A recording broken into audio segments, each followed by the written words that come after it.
la tragédie qui ébranle le Québec au grand complet. Appel au 911 pendant que le feu est pris. Côté violence conjugale, je pense qu'il faut serrer la vis. Les faits divers avec Maxime Delan. Moi, je veux pas faire de chicane, là. Mais c'est pas toujours. Non, mais l'entreprise aussi doit. Elle doit faire pression ou doit faire sa part, poser les bonnes questions. Oui, comme je trouve. Parce que, tu sais, c'est nous tous qui payons pour ça, d'un côté comme de l'autre, là. Mais les revendications sont tout à fait légitimes. Il y a Maxime Delan.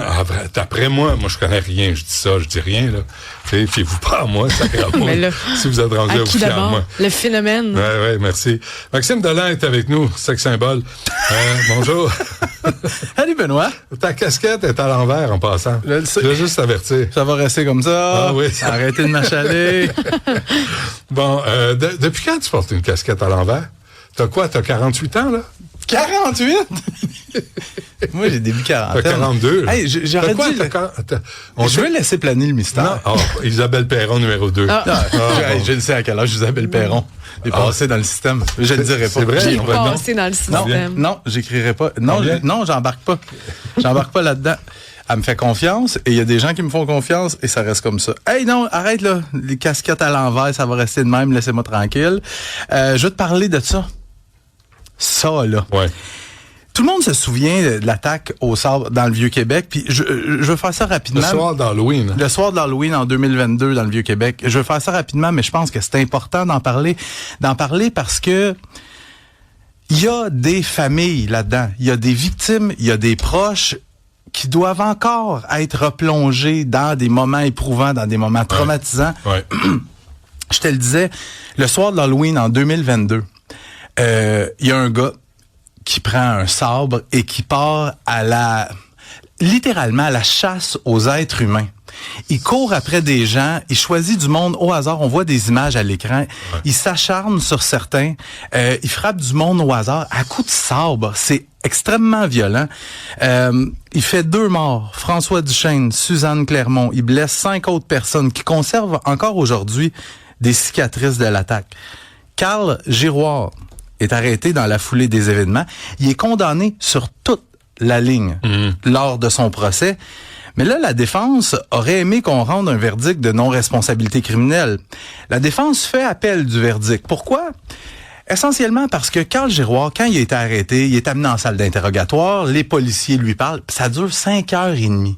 Et Carl Giroir se réfugie dans le silence. Il dit rien. Et la couronne a utilisé ça pendant le procès pour dire, vous voyez, il garde son droit au silence. Il a pas dit un mot. Il est parfaitement conscient de ce qu'il faisait. Et la défense, de son côté, dit non, c'est pas parce qu'il garde le silence que ça fait de lui quelqu'un qui a pas de troubles mentaux. Fait qu'essentiellement, l'argument de la défense, c'était de dire, nous, on va en appel parce que le juge, lorsque le jury a été séquestré pour aller délibérer, le juge n'a pas instruit convenablement le jury. On aurait dû dire au jury, c'est pas parce qu'il a gardé le silence pendant 5h30 que ça fait de lui quelqu'un de fou ou de pas fou. Alors, c'est pour ça que la Cour d'appel a annulé le verdict de culpabilité et a ordonné la tenue d'un 2e procès. C'est quand même quelque chose. Et là, parce que en passant, Maxime, on le voit faire. Là. Il y a des preuves vidéo, il y a des preuves matérielles, il y a des preuves d'ADN, il y a une montagne de preuves. Il y a des témoins. Oui, il y a une montagne de preuves. Non, c'est parce que le juge aurait mal instruit le jury. Hey, si boire. Et là, t'as le DPCP qui vient de demander l'autorisation de la Cour suprême de contester l'ordonnance de nouveau procès. C'est ridicule, le temps et l'argent qu'on gaspille sur du monde de même. Parce que, tu sais, on s'entend-tu que si tu prends un sable, puis t'attaques des gens... Ça va pas bien dans la boîte à poux. Ça va pas bien. Mais je veux pas dire que t'es fou. Puis quoi qu'il en soit, à un moment donné au Québec, là, faut que tu sois responsable de tes actes.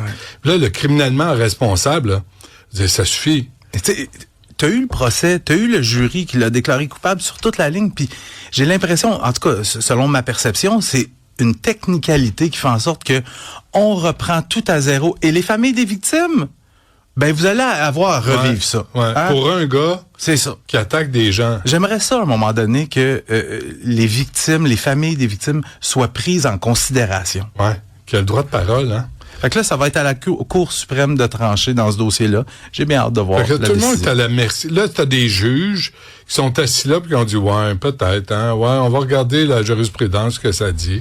Puis là, t'as les avocats de la défense qui disent hey, on va peut-être faire un peu plus d'argent si on fait traîner ça. Absolument. C'est comme moi, je suis profondément dégoûté de ça. Ouais. On le voit faire. Il a tué du monde, il a blessé du monde. Va-t'en dedans, ferme ta gueule, fais ton temps, puis on veut plus t'entendre. C'est ça. Vendredi, je suis slacké. Moi aussi. Ah non, il est temps. 3 ans et demi pour pénitencier, pourquoi au juste? Pour une oreille tranchée. Valérie Grenier vient d'écoper de 42 mois de détention pour avoir participé à une séance de torture dans une résidence de Saint-Zacharie en avril 2024. À l'époque, Valérie Grenier et sa complice Kim Rancourt, qui est une éducatrice spécialisée, dois-je le préciser, ces deux filles-là... Ont-ils intérêt à marcher droit, ces enfants-là? Les deux filles reçoivent un contrat d'une organisation criminelle qui n'a pas été précisée durant le procès. Leur job, c'est d'aller voler le stock de drogue d'un petit vendeur de stupéfiants, lui voler son argent, puis faire en sorte de l'intimider, lui faire peur, idéalement le torturer. Les deux filles se présentent chez la victime, le font asseoir à la table de cuisine. Kim Rancourt prend un couteau avec une lame de 30 cm et lui dit « Tu choisis, je te coupe un bout de doigt ou je te coupe un morceau d'oreille? » Je te laisse écouter la suite. Je veux plus jamais rentendre mon gars. Coupe juste un petit bout de mon gars, OK? Juste un petit bout, je te le jure. Ah. Je vais être bien fine. Je vais être bien fine. Toi, ferme ta gueule. Mets-toi pas ça. T'es chanceux, je l'ai fait. Non. T'es chanceux. Il devrait se considérer chanceux. T'es chanceux, je l'ai fait. Et là, il secoue le petit bout d'oreille devant les yeux. Parce que j'ai oublié de préciser, le gars, il a dit, je vais choisir le morceau d'oreille. Valérie Grenier, Kim Rancourt, l'éducatrice spécialisée, c'est elle qui coupe l'oreille. Valérie Grenier, celle qui vient d'être condamnée, c'est celle qui filme la scène et qui passe ses petits commentaires. Et après son arrestation, Valérie Grenier a été remise en liberté pour aller en maison de thérapie. Elle s'est enfuie de sa maison de thérapie. Elle a été en cavale pendant 9 mois. Elle a aussi brisé ses conditions parce qu'elle s'est fait pincer avec des stupéfiants sur elle. Et c'est elle qui vient... Il y a un juge qui l'a remise en liberté. Ben oui, Benoît, c'est juste une oreille coupée. C'est elle qui vient d'écoper de 3 ans et demi de prison. Le gars, là, je veux bien que ça soit un trafiquant puis que c'est pas la victime la plus sympathique, mais quand tu entres chez du monde, chez quelqu'un, où est-ce que tu devrais te sentir en sécurité? Que tu filmes une séance de torture, que tu es en cavale pendant 9 mois, que tu brises tes conditions, tu pognes 3 ans et demi? 42 mois de prison, puis là, je t'entends déjà dire, celle qui a coupé l'oreille, elle a eu une sentence exemplaire. Elle a eu 3 mois de plus, 45 mois. Fait que, moi, je me mets... Et là, ils vont faire combien là-dessus?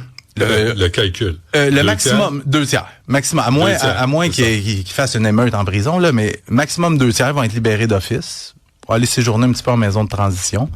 Fait qu'ils vont faire une 30aine de mois au maximum, puis ils pourraient peut-être être libérés avant. Et une oreille à froid. Ouais. Parce que tu as eu un contrat d'une organisation criminelle qui te disait va chez tel gars, puis probablement que ces deux filles-là connaissaient même pas la victime.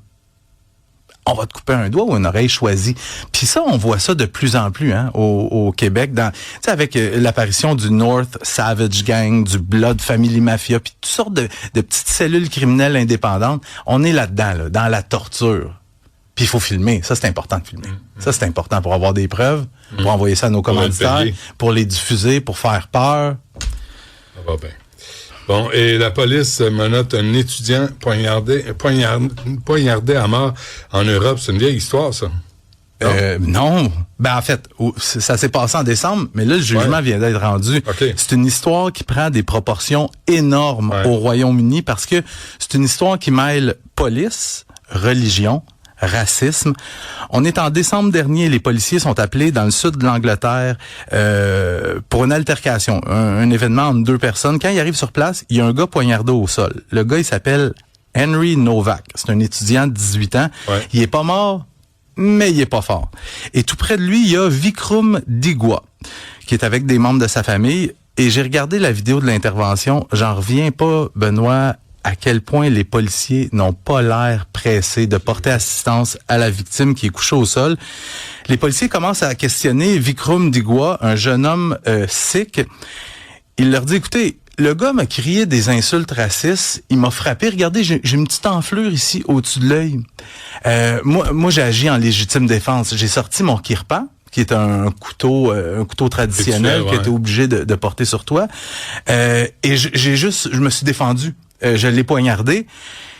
Et quand les policiers questionnent le jeune homme qui est au sol, le jeune Henry Novak, il dit, j'ai été poignardé, puis t'entends le policier qui dit, non, je pense pas, non. Et il lui passe les menottes, et t'entends le jeune Novak dire à 2 reprises, I can't breathe. Ça te rappelle pas quelqu'un, par hasard? Mais j'ai été estomaqué en voyant à quel point les policiers n'ont pas l'air d'avoir le sentiment d'urgence. À un moment donné, on finit par appeler l'ambulance. Et Henry Novak va mourir là, sur place.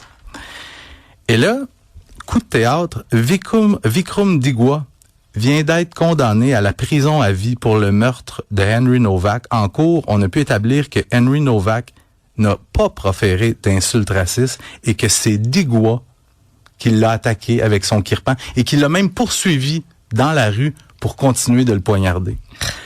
Le service de police a présenté des excuses officielles à la famille du jeune Henry Novak, mais les gens au Royaume-Uni, présentement, sont déchaînés. Ça va mettre le feu parce que depuis que Keir Starmer, cette mauviette, qui est à 4 pattes devant les islamistes en Angleterre, et tout ce qui est racisé là, a raison. Mais c'est pas, puis là, faut pas virer fou là. Mais il y a à l'extrême. Puis il y a des gens qui commettent des crimes graves, qui ont des sentences aberrantes, légères. Et il y a des gens qui vont en prison parce qu'ils ont écrit des messages pas sympathiques sur les réseaux sociaux. La justice en Angleterre, là, c'est complètement bouleversé, tellement qu'on veut être woke et bien pensant. Mais ce qui choque beaucoup dans cette histoire-là, c'est que quand les policiers arrivent sur place, t'as un gars qui est au sol à l'agonie et t'as l'autre qui est là. Et c'est le gars qui est à l'agonie qu'on menotte. Ouais. Puis non, c'est ça. C'est comme c'est pour ça là que ça va mettre le feu aux poudres là, parce qu'il y a un écœurement généralisé. Tu sais, qu'est-ce qui est important? Qui est une victime? Qui est un agresseur? Puis d'emblée, là, on dit le blanc est un agresseur, alors que c'est le Sikh qui l'a agressé. Mais il y a même Elon Musk là, qui est venu mettre son grain de sel là-dedans. Ça va jeter de l'huile sur le feu pour les racistes, pour tu sais tout ce qui est anti-immigration, tu sais pour les manifestants, pour Ukraine, pas Ukraine, UK, blanc, c'est fou raide, là, cette histoire-là. Mais là, ça vient de sortir. Ça vient de sortir. Il est condamné à la prison à vie sans possibilité de libération conditionnelle. Avant 21 ans, il y a Elon Musk. Le jugement des policières. C'est 2 policières, hein? C'est une bonne question. Il y a quand même plusieurs policiers sur la scène. Ouais. Je te disais, Elon Musk qui a offert de payer les frais judiciaires à la famille du jeune Henry Novak pour poursuivre le service de police. Ça n'a pas d'allure. On s'arrête là-dessus, on revient après la pause. Salut.